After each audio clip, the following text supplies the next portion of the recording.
दोस्तों ये रियल काम सूत्र बुक है। पिछले वीडियो पे हमने जहाँ तक पढ़ा था उसके बाद यहाँ से इस चैप्टर से शुरू करते हैं। तो पिछले वीडियो रामायण महाभारत वेद पुराण कुरान ये सब अगर आप शुरुआत से पढ़ना चाहते हैं तो इस वीडियो के नीचे चैनल के नेम या पिक्चर पे क्लिक कीजिए या फिर चैनल का नाम यूट्यूब पे सर्च करके प्लेलिस्ट ऑप्शन में जाइए। तो उपक्रम, जैसा कि पिछले अध्याय में बताया जा चुका है कि चतुष्षष्टि काम कलाओं में निशांत नागरक को कन्याएं आदर भाव से देखती है। मतलब जो कामसूत्र का एक्सपर्ट है उसको कन्याएं आदर से देखती है, रिस्पेक्ट के साथ देखती है, ऐसा आचार्य वात्स्यायन का मत है। किंतु ससम्मान देखे जाने पर भी समागम के बिना संभोग नहीं किया जा सकता है। समागम का उपाय है आवाप। कामशास्त्र में आवाप का अर्थ स्त्री का साधन किया गया है। स्त्री का साधन योनि है और पुरुष का साधन लिंग है। मतलब समागम में संभोग में यही दोनों यूज़ होता है, इसलिए दोनों का साधन यही है। नर नारी के ये साधन ही संप्रयोग यानी संभोग की आधारशिला है। स्त्री की योनि का पुरुष के लिंग के साथ संयोग होने पर जो क्रिया की जाती है वही संभोग है। खजुराहो के मंदिर में जो कामसूत्र का पिक्चर या आर्ट बनाया गया है वो कामसूत्र से ही लिया गया है। अगर आपने कभी खजुराहो का मंदिर गया होगा या गूगल पे देखा होगा इमेज तो आपको पता होगा। इस प्रकार दो विभिन्न लिंगों की अन्विति जहाँ पर होती है वही संभोग है। स्त्री पुरुष की यह संयोगावस्था ही महासुख की अवस्था है। नर नारी की यही संयोगावस्था मानवीय सृष्टि का भी आधार है। मतलब इसी से वंश बढ़ता है। स्त्री योनि का पुरुष लिंग के साथ संयोग होने पर रति में प्रवृत्ति होती है। रति क्रिया से पुरुष का वीर्य स्त्री की योनि में प्रविष्ट होता है और गर्भाशय तक पहुंचता है। गर्भाशय में पहुंचकर ये गर्भ बनता है जिससे सुसंतति का जन्म होता है और वंश परंपरा एवं सृष्टि का विस्तार होता है। स्त्री पुरुष की संयोगावस्था प्रकृति पुरुष शिव शक्ति के संयोग के समान नित्य एवं सहज है। तो पहले चैप्टर में हमें शिव जी कामदेव जी के बारे में पता चला था। जो शिव जी हैं वही कामदेव जी हैं और इंद्र ने अपनी पत्नी के साथ कौन सा संभोग कला किया था वो भी पहला चैप्टर पे लिखा गया था, इसलिए यहाँ पे भी दिया गया है। ठीक है। संयोग काल में युवक युवतियाँ स्वतः स्वाभाविक रूप से एक दूसरे के प्रति आकर्षित होते हैं। तब उनमें राग और प्रेम उजागर होने लगते हैं। यही राग और प्रेम दोनों के मिलन के कारण बनते हैं। इन्हीं के कारण एक दूसरे का परस्पर संयोग होता है, समागम होता है और समागम होने पर रति होती है। इस प्रकार के समागम को जब वैदिक एवं सामाजिक मान्यता मिल जाती है तो उसे विवाह कहते हैं, विवाह कहलाता है। विवाह का अर्थ है विशिष्ट रूप से बहन अर्थात कन्या को विशिष्टता के साथ पिता के घर से पति के घर ले जाना, यानी विशिष्टता के साथ। आप इसको श्रेष्ठता के साथ भी कह सकते हैं। आदर और आज़ादी के साथ ऐसा भी विशिष्टता का अर्थ होता है। तो इसी के साथ पिता से पति के घर ले जाना विवाह कहलाता है। यह विशिष्टता दो प्रकार से होती है, संस्कार से और सत्वोत्पादन द्वारा। इस प्रकार विवाह शब्द का प्रयोग दो अर्थों में होता है, विवाह संस्कार से और दो इस संस्कार से उत्पन्न होने वाला दाम्पत्य जीवन। मेधातिथि आदि धर्मशास्त्रकारों ने विवाह शब्द का अर्थ संस्कार परक किया है। उनके अनुसार विवाह कन्या को पत्नी बनाने के लिए एक निश्चित क्रम से की जाने वाली अनेक विधियों से संपन्न होने वाला पानी ग्रहण संस्कार है। विवाह का दूसरा अर्थ है समाज द्वारा स्थापित दाम्पत्य संबंध, जिससे पत्नी के कुछ अधिकार और कर्तव्य उत्पन्न हो जाते हैं। विवाह के इस स्वरूप को स्वत्वोत्पादन कहा गया है। ये अधिकार आर्थिक होते हैं और रति तथा संतान से संबंध रखते हैं। विवाह के द्वारा रति का अधिकार केवल दंपति तक सीमित होता है और उस मेद विवाह से उत्पन्न संतान ही पिता की संपत्ति का अधिकारी होता है। वैयक्तिक दृष्टि से विवाह दाम्पत्य जीवन की पूर्णता और सुख के लिए महत्वपूर्ण माना जाता है। मानव एक सामाजिक प्राणी है। उसे जीवन यात्रा चलाने के लिए एक साथी की आवश्यकता प्रतीत होती है। इसके बिना वो अपने जीवन में अ, नीरसता अनुभव करता है। विवाह के उपरांत जीवन साथी मिल जाने पर वो अपने दाम्पत्य जीवन को पूर्ण समझता है। समाज किसी भी स्त्री पुरुष को तब तक एक साथ संयुक्त रूप से रहने तथा संतान उत्पादन के लिए अधिकार नहीं देता जब तक इसके लिए समाज की स्वीकृति ना मिल जाए और वो स्वीकृति कर्मकांड, विवाह संस्कार विधि और पारंपरिक मान्यताओं द्वारा दी जाती है। तो ये द्वापर युग के अंत में लिखा गया था। उस समय जैसा रीति था, जैसा नियम बन चुका था, उसी तरह से आचार्य बादशाह ने लिखा है। लेकिन त्रेता युग में नियम अलग था। मैंने महाभारत में बताया आपको, उस समय ज़्यादा आज़ादी थी। धर्मशास्त्रकारों के अनुसार विवाह के मुख्यतः 3 प्रयोजक हैं: धर्म कार्य, संतानोत्पत्ति और रति। धार्मिक दृष्टि से गृहस्थ धर्म के पालन के लिए विवाह आवश्यक माना गया है। पत्नी की सहभागिता के बिना कोई भी धर्म कार्य पूरा नहीं माना जाता है। प्रत्येक धर्म कार्य में पत्नी का सहयोग आवश्यक और अनिवार्य था। संतानोत्पत्ति विवाह का दूसरा प्रयोजन था। कहा गया है कि पिता पुत्र को उत्पन्न कर ऋण मुक्त हो जाता है। यानी पुत्र को उत्पन्न करना ऋण पूर्ण करने के लिए होता है। लेकिन अभी कुछ और मानकर, मतलब अभी के समय के हिसाब से अमर बनता है, ऋण मुक्त हो जाता है और अमर बनता है। पुत्र का पुत्रत्व ही इसी में है कि वो पिता को पुम नामक नरक से रक्षा करता है। पुत्र पिता को संस्कार सागर से पार कराने की नौका है। 3 ज्योतियों में एक ज्योति है। पुत्र ही धर्म अर्थ काम मोक्ष का प्रदाता, कुल का प्रतिष्ठापक, स्वर्ग का द्वार और प्राणियों को तारने वाला है तथा कुल को 3 ऋणों से मुक्त करता है। वो वंश परंपरा को अक्षुण्य बनाए रखता है। विवाह का तीसरा प्रयोजन रति या काम सुख है। वात्स्यायन आचार्य ने यौवन में काम सेवन को आवश्यक बताया है। यानी यौवन में काम सुख लेना, संभोग करना आवश्यक है। कालिदास ने रघुवंश में यौवन में विषय के सेवन पर बल दिया है, किंतु कामवश अपनी कामनाओं की पूर्ति के लिए अथवा अनुराग एवं प्रेम के लिए वो अपने से हीन वर्ण की कन्या से विवाह कर सकता है। किंतु याज्ञवल्क्य इस मत से सहमत नहीं है। उनका कहना है कि विवाह के उपरांत कन्या को जाया, पत्नी, दारा, भार्या कहा गया है।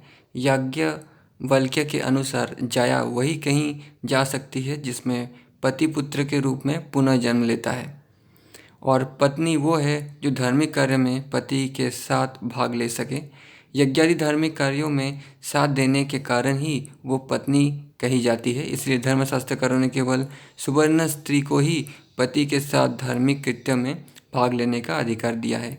याज्ञवल्क्य का कहना है कि पुत्र उत्पत्ति के लिए ब्राह्मण क्षत्रिय और वैश्य स्त्री से तथा क्षत्रिय वैश्य स्त्री से विवाह कर सकता है। तो हमने रामायण महाभारत में भी पढ़ा था कि दूसरे जातियों में भी विवाह होते था। ऐतिहासिक दृष्टि से विचार करने पर ज्ञात होता है कि प्राचीन काल में चारों वर्णों में परस्पर विवाह होते रहे हैं। बाद में शूद्राओं के साथ विवाह संबंध बुरा माना जाने लगा, किंतु तीनों वर्णों में परस्पर विवाह होते रहे हैं। कालांतर में 3 वर्ण के पुरुष के साथ उच्च वर्ण की कन्या के विवाह बंद हो गए। बाद में सुवर्ण विवाह उत्तम माना जाने लगा। समाज में सवर्ण विवाह को अच्छा समझा जाता था। तो पहले क्या था, अभी क्या है, उसके बारे में लिखा गया है। याज्ञवल्क्य, गौतम, नारद आदि स्मृतिकार सवर्ण विवाह को मान्यता देते हैं, किंतु मनु, वशिष्ठ, पराशर ऋषि, याज्ञवल्क्य आदि स्मृतिकार एक दूसरा विकल्प भी प्रस्तुत करते हैं कि ब्राह्मण क्षत्रिय वैश्यों और शूद्र जाति की स्त्रियों से क्षत्रिय वैश्यों और शूद्रा के साथ और वैश्य शूद्र वर्ण की स्त्रियों के साथ विवाह कर सकता है, किंतु ये विकल्प स्मृतिकारों को आविष्ट नहीं था। यानी दूसरे जातियों में भी विवाह कर सकता है। इसीलिए उन्होंने सवर्ण विवाह को ही महत्ता प्रदान की है और समाज में प्राप्त असवर्ण विवाह की घोर निंदा की है। उन्होंने असवर्ण विवाह को केवल काम सुख की प्राप्ति, इंद्रिय तृप्ति एवं भोग के लिए ही मान्यता प्रदान की है। मनु आदि धर्मशास्त्रकारों ने 8 प्रकार के विवाह का उल्लेख किया है। पहला ब्राह्म विवाह, दूसरा देव विवाह, तीसरा आर्ष विवाह, चौथा प्रजापत्य विवाह, पांचवा गांधर्व विवाह, छठा आसुरी विवाह, राक्षस विवाह और पिशाच विवाह। ब्राह्म विवाह, जब कन्या का पिता किसी योग्य सुशील विद्वान वर को बुलाकर कन्या को वस्त्र अलंकार आदि से अलंकृत कर शास्त्र विहित रीति से दान करता है तो उसे ब्राह्म विवाह कहते हैं। देव विवाह, कन्या का पिता जब अपनी कन्या को वस्त्राभूषण आदि से समान अलंकृत कर यज्ञ में अच्छी तरह काम करने वाले ऋत्विज को दान करता है तो उसे देव विवाह कहते हैं। इतने सारे विवाह हुआ करते थे पहले। भीष्म पितामह ने भी महाभारत में इतने सारे विवाह के बारे में डिटेल में कहा है। आप मेरे महाभारत के वीडियोस में भी पता कर सकते हैं आदि पर्व में।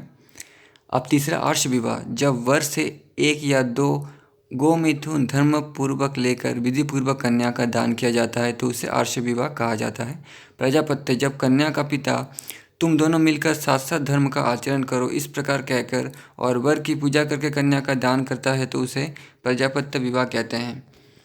नेक्स्ट आसुर विवाह, जब वर कन्या के माता पिता आदि संबंधियों को और कन्या को अपनी शक्ति के अनुसार धन देकर स्वेच्छा से कन्या को ग्रहण करता है तो उसे आसुर विवाह कहते हैं।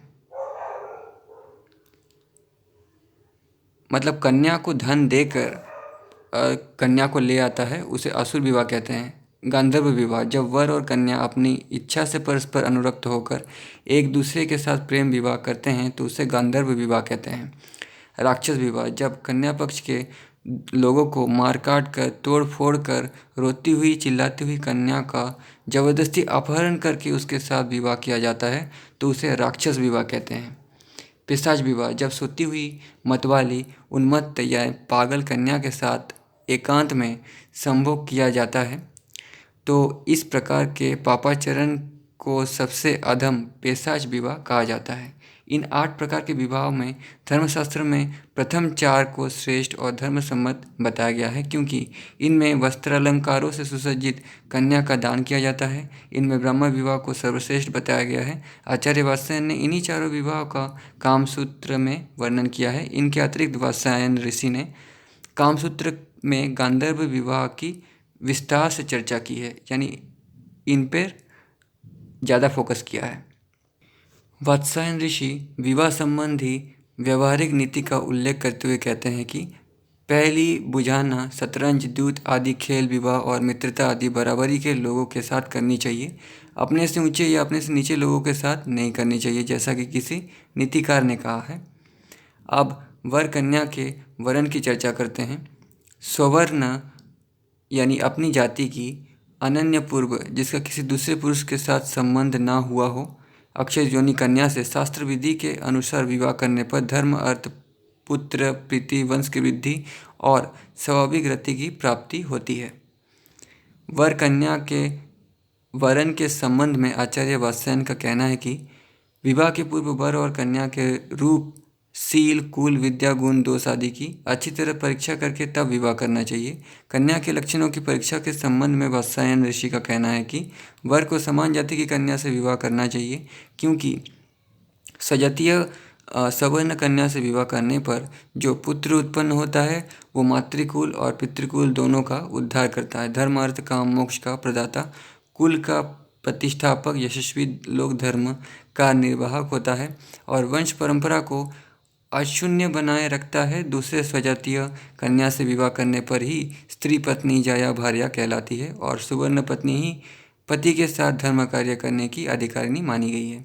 आचार्य वात्स्यायन अनन्य पूर्वा कन्या को विवाह के लिए योग्य समझते हैं। अनन्य पूर्वा का अभिप्राय है जिसका किसी अन्य पुरुष के साथ संबंध ना हुआ हो, अर्थात जिसका कौमार्य भंग ना हुआ हो, अर्थात अक्षत योनि कन्या। याज्ञवल्क्य ने भी यही बात कही है कि ब्रह्मचर्य से च्युत ना होकर जिस कन्या का पर पुरुष के साथ संबंध ना हुआ हो, जो अक्षय योनि, सुंदरी और शरीर प्रमाण में न्यून हो तथा अपने गोत्र की ना हो, ऐसी कन्या से विवाह करना चाहिए। ये इस ऋषि का सोच है, इस ऋषि का ऐसा मानना है। मनु, नारद आदि ने भी अनन्य पूर्व अक्षत योनि कन्या को ही विवाह के योग्य बताया है। अन्य जातियों में भी कन्याओं को अक्षत योनि रखने की परंपरा विद्यमान है। यहूदियों में किसी कन्या के शत योनि होने पर शहर के लोग उसे पत्थरों से मार देते थे। इसीलिए विद्वान पुरुष उत्तम कुल वाली माता पिता से युक्त अवस्था में वर्ष से कम 3 वर्ष छोटी प्रशंसनीय आचरण वाले धनवान परिवार वाले बहुत संबंधियों वाले संबंधियों से स्नेह रखने वाले संबंधियों से भरपूर कुल में उत्पन्न मातृपक्ष और पितृपक्ष मातृकुल और पितृकुल के अनेक अनेक कुटुंबियों वाली रूपशील और लक्षण से संपन्न न अधिक न कम और न नष्ट हुए दांत न कान देश नेत्र और स्तनों वाली निरोग तथा स्वस्थ शरीर वाली कन्या का वर्ण करें। आचार्य वात्स्यायन कन्या के गुणों पर प्रकाश डालते हुए कहते हैं कि विद्वान पुरुष को ऐसी कन्या से विवाह करना चाहिए जो अभिजात्य गुणों से युक्त हो, अर्थात अच्छे कुल में उत्पन्न हो, जिसके माता पिता जीवित हो और जो अवस्था में वर्ष से कम 3 वर्ष छोटी हो तथा जिसने श्लाघ्य आचार वाले धन धान्य से पूर्ण भरे पूरे परिवार वाले बहुत से कुटुंबियों से युक्त परिवार में जन्म लिया हो, जिसका मातृकुल और पितृकुल दोनों कुटुंबियों से भरा पूरा हो, ऐसी रूपवती गुणवती शीलवती और शुभ लक्षणों से युक्त कन्या तथा जिसके आँख कान नक केश दांत और स्तन न तो बहुत बड़े हो और न छोटे हो और न विकृत हो अपितु सामान्य हो और जो शरीर से स्वस्थ एवं निरोग हो, ऐसी कन्या से शास्त्रवेत्ताओं को विवाह करना चाहिए। अनंग रंग में कन्या के गुणों का विस्तार से वर्णन किया गया है। भारद्वाज का कहना है कि यदि ये सभी गुण कन्या में पाए जाएं तो परम सौभाग्य की बात है, और यदि कन्या में ये सभी गुण ना पाए जाए तो धन की उपेक्षा करके विवाह कर लेना चाहिए। धन के बाद रूप की उपेक्षा करें। कुछ आचार्य का मत है कि कुल को महत्व देना चाहिए, अन्य आचार्य के अनुसार बुद्धि को अधिक महत्व देना चाहिए। कुछ आचार्य का मत है कि बुद्धि को महत्व दीजिए और कुछ आचार्य का मत है कि कुल को महत्व दीजिए। तो सबका सोच अलग अलग है। मनु का कथन है कि जो कन्या विकलांग ना हो, जिसका नाम सौम्य हो, जिसकी गति हंसिनी और गजनी की तरह हो, जिसके दांत केश लोम छोटे हो और अंग कोमल हो, ऐसे कन्या से विवाह करना चाहिए। आचार्य घोटकमुख का कथन है कि जिस कन्या का पानी ग्रहण विवाह करके मनुष्य अपने को धन्य समझे और जिससे विवाह करने पर मित्रगण निंदा ना करे, उससे विवाह करना चाहिए। वरण 2 प्रकार के होते हैं, पुरुष और देव। प्रथम पुरुष वरण का विवेचन करते हैं। इस प्रकार की सर्वगुण संपन्न कन्या को वरण करने के लिए माता पिता और संबंधी लोग प्रयत्न करें और दोनों पक्षों से संबंधित मित्रगण इस विषय में बातचीत करें। वे मित्रगण कन्या के माता पिता के समक्ष अन्य वरों के प्रत्यक्ष अप्रत्यक्ष अवगुणों दोषों की चर्चा करें और अपने मित्र नायक के कुलीनता पुरुषार्थ और कन्या के माता पिता के कन्यादान की आकांक्षाओं को बढ़ाने वाले अपने मित्र नायक के कुलीनता और पुरुषार्थ की प्रशंसा करें। विशेषकर कन्या के माता पिता के समक्ष अनुकूल नायक के प्रत्यक्ष और आगामी गुणों का बखान करें। आप देव वरण का निरूपण करते हैं और वे मित्रगण ज्योतिषी के रूप में कन्या के घर जाकर अपने मित्र के शुभ शकुन जन्म कुंडली में शुभ ग्रह और लग्न स्थान से बल विक्रम तथा शुभ लक्षणों और भविष्य में होने वाले अर्थ लाभ तथा सुख सौभाग्य का वर्णन करें। आप दूसरे मित्र ज्योतिषी के रूप में जिस वर को कन्या के माता पिता चाहते हैं, उस युवक वर की अपेक्षा अपने मित्र युवक नायक के गुणों की प्रशंसा कर उसे कन्या देने के लिए कन्या के माता पिता को प्रेरित करें। इस प्रकार वर और कन्या के माता पिता को चाहिए कि वे देव यानी भाग्य ग्रह नक्षत्र शकुन और शास्त्र की अनुकूलता देखकर कन्या का वरण करें और कन्यादान करें। आचार्य घोटकमुख का कहना है कि वर और कन्या के माता पिता केवल अपनी इच्छा से सुविधा की दृष्टि से विवाह ना करें। आचार्य वात्स्यायन का कहना है कि वर कन्या के भाग्य ग्रह नक्षत्र आदि की अनुकूलता देखकर कन्या का विवाह करना चाहिए, यानी कुंडली मिलाकर आई, मतलब पूर्व जन्म में किए गए शुभ और अशुभ कर्म को देव भाग्य कहा गया है। ग्रह नक्षत्र आदि भाग्य के व्यंजक होते हैं, अतः ग्रह नक्षत्र को भी देव कहा जाता है। अतः ज्योतिष शास्त्र एवं सामुद्रिक शास्त्र के अनुसार भाग्य ग्रह नक्षत्र और शुभ लक्षणों पर विचार करके विवाह करना चाहिए। जैसे कि सामुद्रिक शास्त्र में बताया गया है कि जिस कन्या के हाथ की रेखा कलाई से निकलकर मध्यमा उंगली तक चली गई हो और कटी ना हो तो वो कन्या भाग्यवती होती है। इस प्रकार जिसके हाथ में अंकुश चक्र, तलवार, तोरण आदि की रेखा होती है वो सौभाग्यवती, पुत्रवती और धनवती होती है, जैसा कि कहा गया है। इसके अतिरिक्त विवाह में ग्रह नक्षत्र की अनुकूलता देखना भी आवश्यक है, इसलिए विवाह के समय वर कन्या की जन्म कुंडली मिलान करने की एक सामान्य परंपरा है। प्रत्येक माता पिता अपनी संतान के वैवाहिक जीवन को सुखमय देखना चाहते हैं, इसलिए वे जन्म कुंडलियों के मिलाए जाने के लिए अधिक जोर देते हैं, क्योंकि वर वधू के वैवाहिक जीवन दुखमय होने पर वे इसे भाग्य का परिणाम समझते हैं। इस विषय में बैंकमान का कहना है कि जन्म कुंडली में कन्या के भाग्य की रेखा होती है, उसे पहले जान लेने पर उसे अनुकूल बनाने के लिए प्रयत्न किया जाता है। अतः आज के वैज्ञानिक युग में भी जन्म कुंडली का मिलान करना आवश्यक माना जाता है। ये कुछ ज्योतिष के नक्षत्र लिखा गया है जिनका जन्म अश्विनी नक्षत्र पे हुआ है, भरणी नक्षत्र पे हुआ है, कृतिका, रोहिणी, मृगशिरा, आर्द्र, ये सब नक्षत्र के नाम हैं। ये सब कुंडली में लिखा होता है, जैसे देवगण, मनुष्यगण, राक्षसगण होते हैं ना। फिर राशि होती है मेष राशि, धनु राशि, वृश्चिक राशि, सिंह राशि।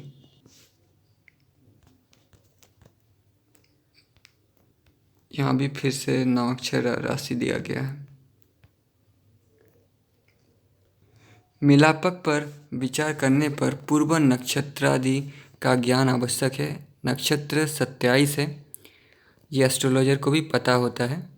27 नक्षत्र होते हैं, अश्विनी, भरणी, कृतिका, रोहिणी, मृगशिरा, आर्द्र, पूर्णवसु, पुष्प, आश्लेषा, मेघा, पूर्व फाल्गुनी, उत्तर फाल्गुनी, हस्तचित्रा, स्वाति, विशाखा, अनुराधा, ज्येष्ठा, मूल, पूर्वाषाढ़ा, उत्तराषाढ़ा, श्रवण, घनिष्ठा, सतभिरा, पूर्व भाद्रपद, उत्तर भाद्रपद और रेवती।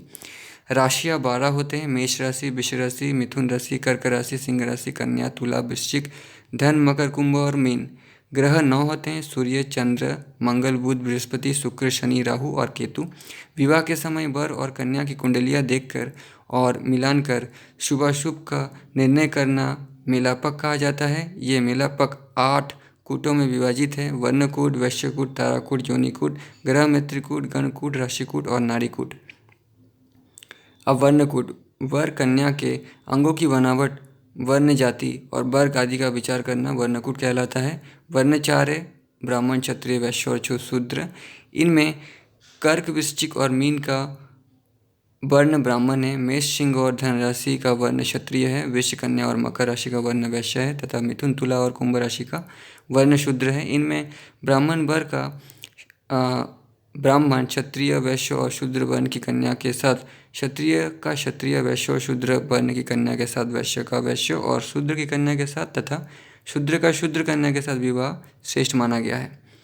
वैश्यकूट, वर और कन्या के स्वभावों का मिलान करना वैश्यकूट कहलाता है। वैश्य के द्वारा वर कन्या के स्वभाव एवं व्यवहार का विचार किया जाता है। मेष, वृष, सिंह, धनु और उत्तरार्ध और मकर का पूर्वार्ध चतुष्पद कहलाता है। मिथुन, तुला, कुंभ, कन्या और धनु का पूर्वार्ध द्विपद मनुष्य राशि के वैश्य है। मकर का उत्तरार्ध और मीन राशि जलचर और कर्क और वृश्चिक के कीट वैश्य है। मनुष्य का व्यवहार से वैश्यादि का निश्चय करना चाहिए। सिंह को छोड़कर सभी राशियां द्विपद मनुष्य के अधीन है। मकर का उत्तरार्ध और मीन जलचर राशियां द्विपद मनुष्य राशि के भक्ष्य हैं। वृश्चिक को छोड़कर शेष राशियां सिंह के वश में हैं। शेष मनुष्य के व्यवहार से जानना चाहिए। ताराकूट, जन्मकाल के नक्षत्र द्वारा वर और कन्या का शारीरिक ज्ञान प्राप्त करना ताराकूट कहलाता है।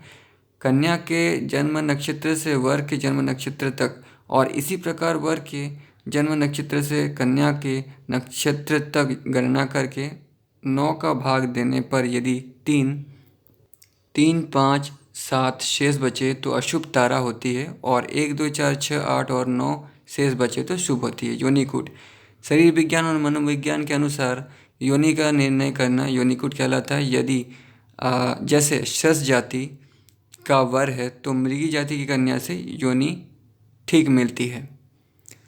योनि का मतलब जिससे संभोग करते हैं स्त्रियां, उस पार्ट को कह रहे हैं। हमने 6 चैप्टर पे सस और मृगी के बारे में पढ़ा था। तो 6 चैप्टर से आप पहले चैप्टर से पढ़ सकते हैं पूरा समझने के लिए। बीच से पढ़ेंगे तो समझ में नहीं आएगा। अश्विनी और शतभिषा की अश्व योनि, हस्त और स्वाति की महिष योनि, घनिष्ठा और पूर्व भाद्रपद की सिंह योनि, भरणी और रेवती की गज योनि, पुष्प और कृतिका की मेष योनि, पूर्वाषाढ़ा और श्रवण की वानर योनि, उत्तराषाढ़ा और अभिजीत की नकुल योनि, रोहिणी और मृगशिरा की सर्प योनि, अनुराधा और ज्येष्ठा की मृग योनि, आर्द्र और मूल की श्वान योनि, पूर्णवसु और अश्लेषा की मार्जा योनि, मघा और पूर्व फाल्गुनी की मूषक योनि, चित्रा और विशाखा की बाग्र योनि, उत्तरा फाल्गुनी और उत्तरा भाद्रपद की गो योनि होती है। श्लोक के प्रत्येक चरण में 2 योनियाँ पठित है, उनमें परस्पर महाभेर होता है।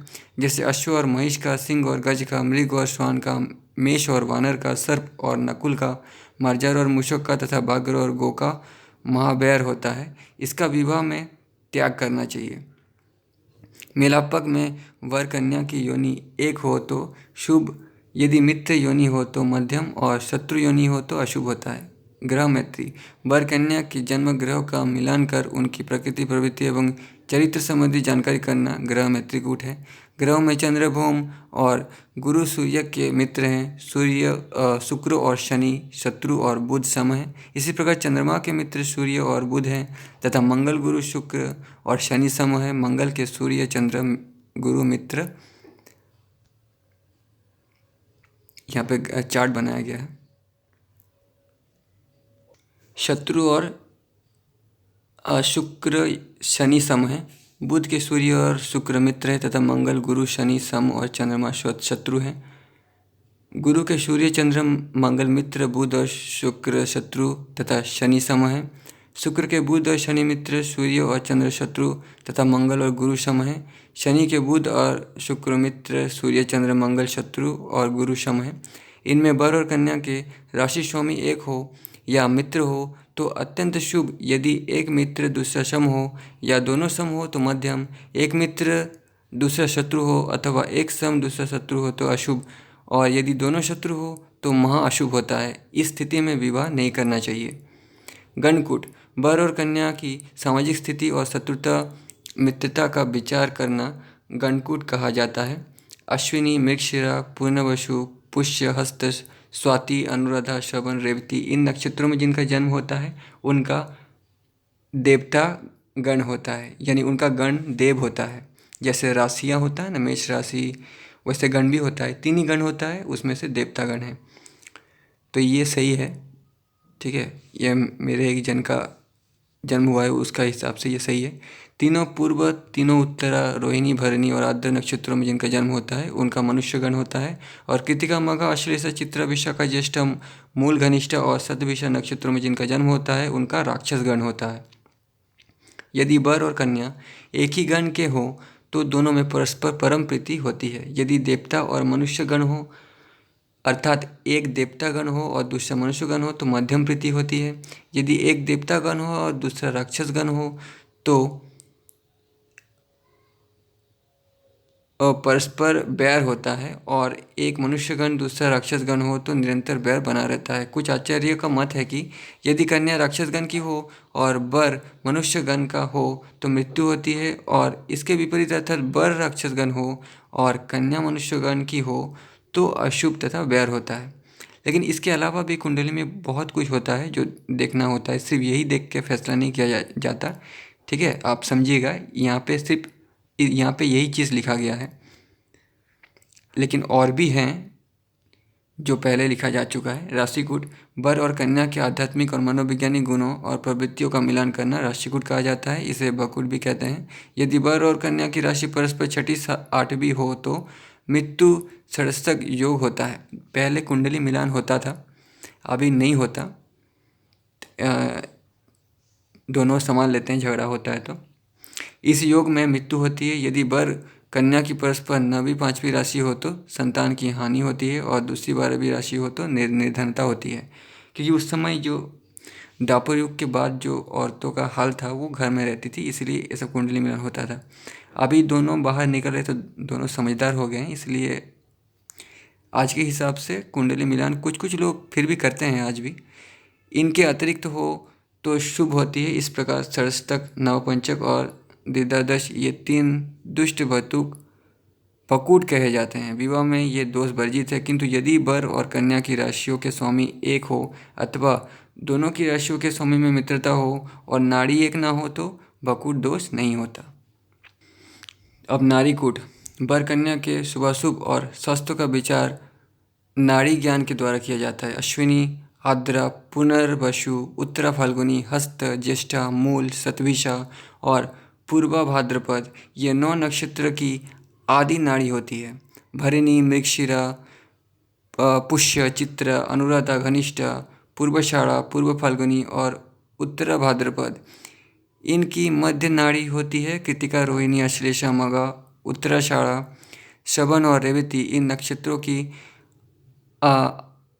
अंत्य नाड़ी होती है। विवाह में वर कन्या की एक नाड़ी नहीं होनी चाहिए, क्योंकि यदि वर कन्या की एक नाड़ी हो तो विवाह अशुभ होता है, और यदि दोनों की मध्य नाड़ी हो तो मृत्यु होती है, तथा यदि दोनों की अंत्य नाड़ी हो तो वैधव्य और दुख होता है, जैसा कि बरामीर ने कहा है। ग्रह मित्री की विशेषता। आचार्य का कथन है कि यदि ग्रह मित्री बनती है तो गण दोष, योनि दोष, वर्ण दोष और षडस्थक दोष, नवपंचक दोष और द्विदादश दोष ये चारों दोष नहीं होते। और भी कहा गया है कि वर कन्या की राशियों के स्वामियों में यदि मित्रता हो अथवा दोनों के नवांश पतियों में मित्रता हो तो गण, वर्ण, षडस्थक नाड़ी, भकूट योनि आदि दोष होने पर भी विवाह शुभ होता है और पुत्र पौत्रादि को बढ़ाने वाला होता है। गुण विचार। उपयुक्त 8 कूटों के कुल 36 गुण होते हैं। इनमें से 50% अर्थात 18 गुण अवश्य मिलने चाहिए। इससे कम गुण होने पर विवाह करना निंदित है। अभी भी यही कहा जाता है कि कुंडली मिलते वक्त 18 गुण पति पत्नी के मिलने चाहिए। अतः 18 से कम गुण होने पर विवाह नहीं करना चाहिए और 18 से अधिक गुण होने पर उत्तरोत्तर उत्तम माने जाते हैं। अतः प्रत्येक वर कन्या के विवाह में मेलापक के गुणों पर अवश्य विचार करना चाहिए। मांगलिक दोष यानी मंगली दोष। कहते हैं ना लड़का लड़की मांगलिक है, इसी मंगली दोष एक महत्वपूर्ण दोष माना जाता है। इसे वैधव्य दोष भी कहते हैं। आचार्य का कहना है कि कन्या की कुंडली में लग्न से अथवा चंद्रमा से प्रथम, चतुर्थ, सप्तम, अष्टम एवं द्वादश स्थान पर मंगल हो तो मंगली कुंडली कही जाती है। ये पति का नाशक होता है। इसी प्रकार यदि वर की कुंडली में मांगलिक दोष हो तो वर मंगला कहा जाता है, वो पत्नी का नाश करता है।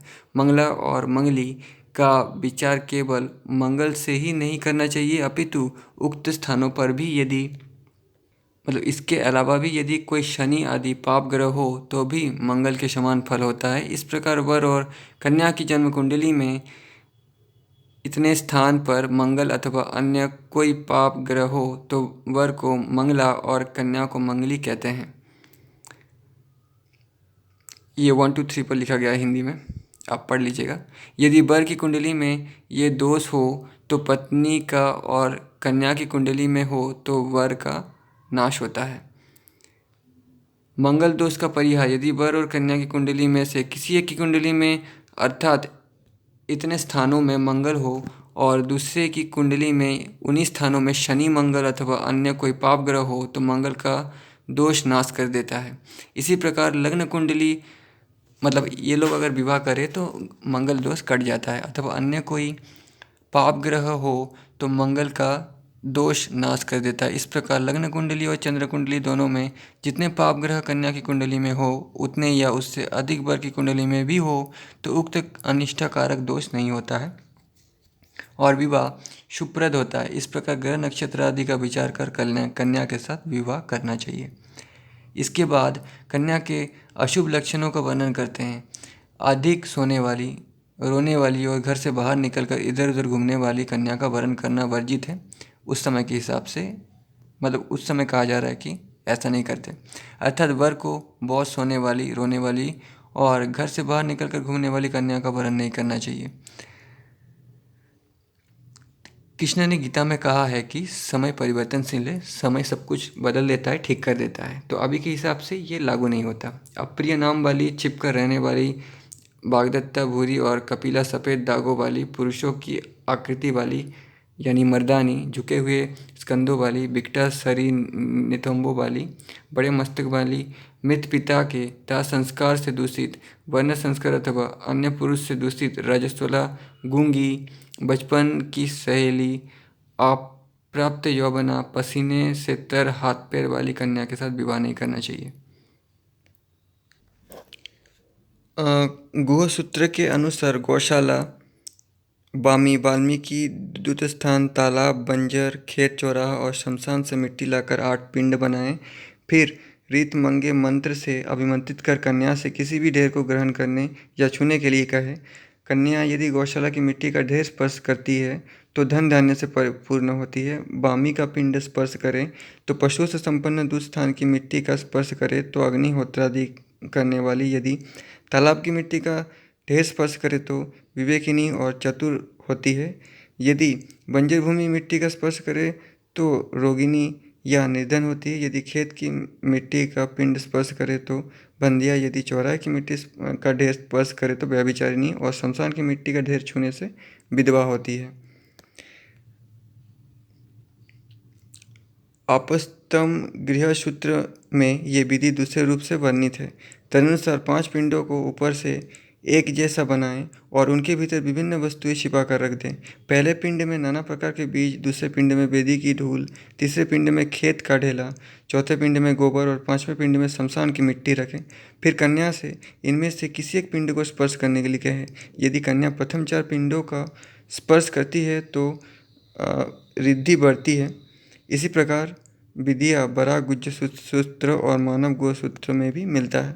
कुछ आचार्य का मत है कि जिस कन्या में मन और आंखें लग जाएं, उस कन्या से विवाह करने पर रिद्धि सिद्धि की प्राप्ति होती है। उससे अन्य कन्याओं की ओर ध्यान नहीं देना चाहिए। आचार्य वात्स्यायन का कथन है कि जिस कन्या में मन लग जाए, जिसके देखने से चित्त प्रसन्न हो जाए और आंखें मिल जाए अर्थात उसके रूप पर लग जाए, उस कन्या से विवाह करने पर रिद्धि सिद्धि की प्राप्ति होती है। और जिस कन्या में मन ना लगे, आंखें ना लगे, उस कन्या से विवाह नहीं करना चाहिए। अपस्तंभ गृहसूत्र में भी इस प्रकार अन्य आचार्य के मतानुसार उल्लेख प्राप्त होता है कि जिस कन्या में और आंखें रम जाए, उस कन्या से विवाह करने से रिद्धि मिलती है। फिर कन्या की अन्य वस्तुओं की ओर ध्यान नहीं देना चाहिए। भरद्वाज का भी कहना है कि जिसमें मन अनुरक्त हो जाए और आंखें जिसके रूप में उलझ जाए, ऐसी कन्या शुभ लक्षणों से युक्त मानी जाती है, उसके साथ विवाह कर लेना चाहिए। अन्य ज्ञान और गुणों को नहीं देखना चाहिए। वस्तुत कन्या के वरण करने का इससे सरल उपाय और दूसरा नहीं हो सकता। यानी जो भी कन्या पसंद आए, मन को अच्छा लगे, उसी कन्या से विवाह कर लेना चाहिए और बाकी कुछ नहीं देखना चाहिए। किंतु मन और चक्षु के रम जाने पर भी यदि कन्या विकलांग हो अथवा रोगिणी हो, यानी बीमार हो अथवा समान गोत्र की हो, तो उससे विवाह नहीं करना चाहिए। आचार्य वात्स्यायन ने कन्या के गुणावगुणों के परीक्षण के संबंध में बहुत कुछ लिखा है, परंतु वर के गुणावगुण की परीक्षा के संबंध में कुछ नहीं लिखा है। ये सब कन्या के गुण लिखे हैं, वर के गुण नहीं लिखे हैं। संभवतः उनका मंतव्य ये रहा होगा कि जो गुण एवं योग्यताएं कन्या के लिए अपेक्षित थी, वही योग्यताएं वर के लिए भी होना चाहिए। जैसा कि याज्ञवल्क्य के कन्याओं के गुणावगुण के विवेचन के पश्चात कहते हैं कि वर में भी वे समस्त गुण होने चाहिए जो कन्या के लिए कहे गए हैं। यानी ये सब गुण सिर्फ लड़की के लिए है ऐसा नहीं है, लड़का के लिए भी है। तदनुसार वर की सबसे बड़ी विशेषता थी अखंड ब्रह्मचर्य। प्राय सभी स्मृतिकारों ने वर के अखंड ब्रह्मचर्य के नियमों को स्वीकार किया है। यम स्मृति का कहना है कि वर के कुलीनता, स्वभाव, शरीर स्वस्थ सुंदर होना चाहिए, विद्या पढ़ा लिखा, धनवान होना चाहिए, माता पिता और अन्य रक्षक कुटुंबजनों का होना, इन 7 गुणों की परीक्षा करके तब कन्यादान करना चाहिए। लड़कों का ये सब नियम कैरेक्टर देख करके तभी लड़की वालों को लड़की देना चाहिए। इनके अतिरिक्त अन्य गुणों को देखने की आवश्यकता नहीं है। बृहत पराशर में वर के 8 गुण बताए गए हैं। कुल, ज्ञान, शक्ति, यौवन, स्वास्थ्य, सहायता, उच्च आकांक्षाएं और धन। वर के गुणों की परीक्षा के संबंध में एक आख्यान मिलता है। एक बार एक वर कन्या से विवाह करने के उद्देश्य से उसके घर जाता है। रास्ते में नदी पड़ती है। वो नदी के किनारे खड़ा होकर पुकारता है, हे ससुर जी, नाव भेज दीजिए जिससे मैं उस पर चढ़कर पार आ जाऊं। ससुर जी ने कहा, ना मेरे पास नाव है ना केवट, जो मेरी कन्या चाहता है वो नदी तैर कर आ जाए। ये एक स्वयंवर की तरह है। तब वर कहता है कि मेरा अंगरखा भीग जाएगा, मेरी पगड़ी भीग जाएगी। हे ससुर जी, तुम्हारी कन्या के लिए किए गए मेरे 16 श्रृंगार भीग जाएंगे। ससुर कहता है, भीगने दो, मैं अंगरखा दूंगा, पगड़ी दूंगा। हे प्यारे, मैं श्रृंगार की सारी सामग्री दूंगा यदि तुम गंगा तैर कर आ जाओगे। इस प्रकार वर के गुणों की परीक्षा करके तब कन्या दी जाती थी। इसके अतिरिक्त अकुलीन, पागल, नपुंसक, कोढ़ी, पतित, गूंगा, बहरा, मृगी रोग से पीड़ित वर को कन्या नहीं देना चाहिए। अब कन्या के वरण संविधान का वर्णन करते हैं। इसलिए कन्या वरण के समय कन्या को वेशभूषा से सजा धजा कर रखना चाहिए और अपराह में वो सज धज कर सखियों के साथ क्रीड़ा करे, अर्थात खेलने जाए।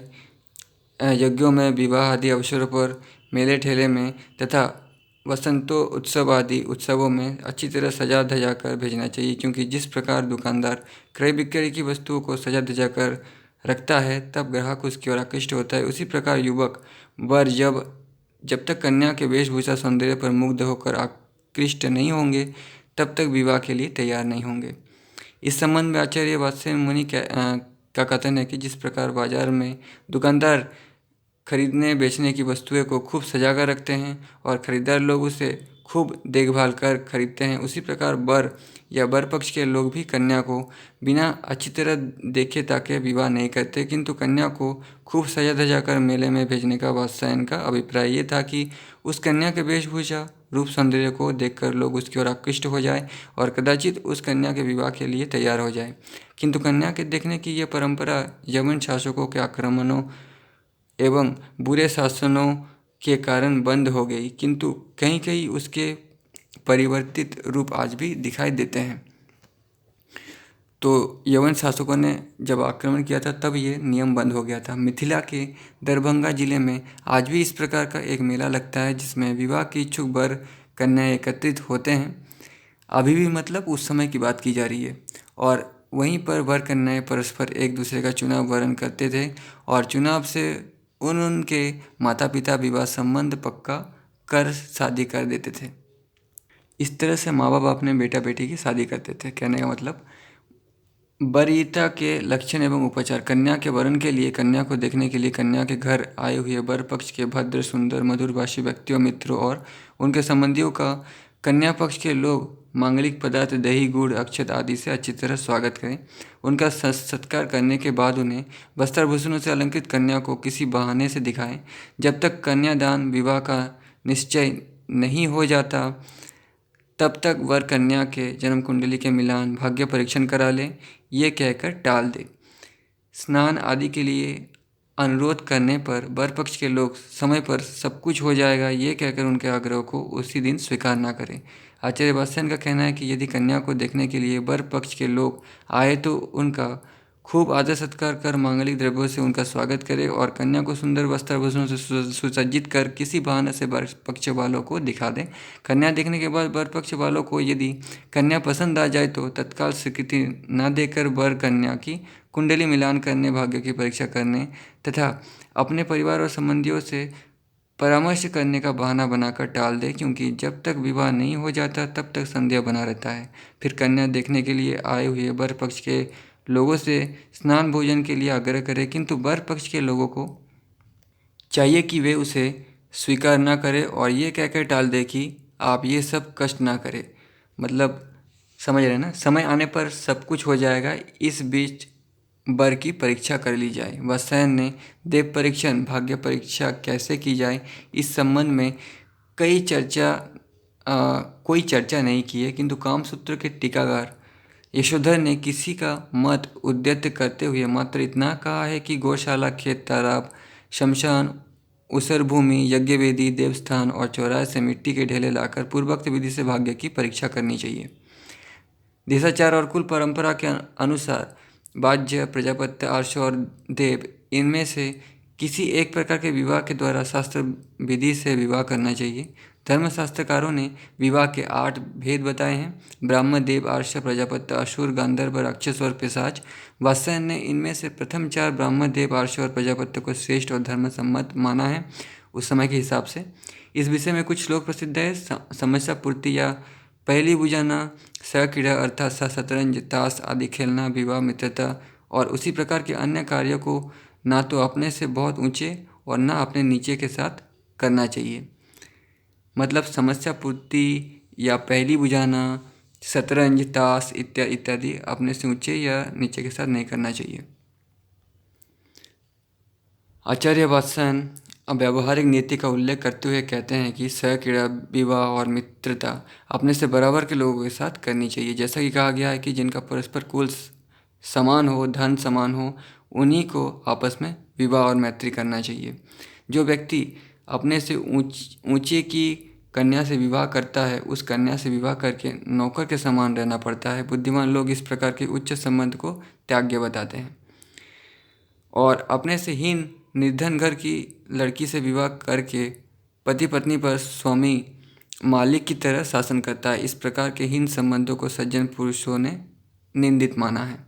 जिस संबंध में पति पत्नी दोनों को समान सुख की अनुभूति हो, दोनों समान हो, परस्पर खेल हंसी मजाक करे, एक दूसरे को बराबर समझे, वो संबंध विवाह करने योग्य होता है। इनमें श्रेष्ठ विवाह को कहते हैं। अपने से उच्च संबंध करके भाई बंधुओं में झुकना पड़ता है और हीन संबंध भी सज्जन पुरुष निंदित मानते हैं। तो ये चैप्टर समाप्त होता है। नेक्स्ट वीडियो पे हम अगले चैप्टर पढ़ेंगे। नेक्स्ट वीडियो पे हम यहाँ से शुरू करेंगे नेक्स्ट चैप्टर। तो तब तक के लिए धन्यवाद।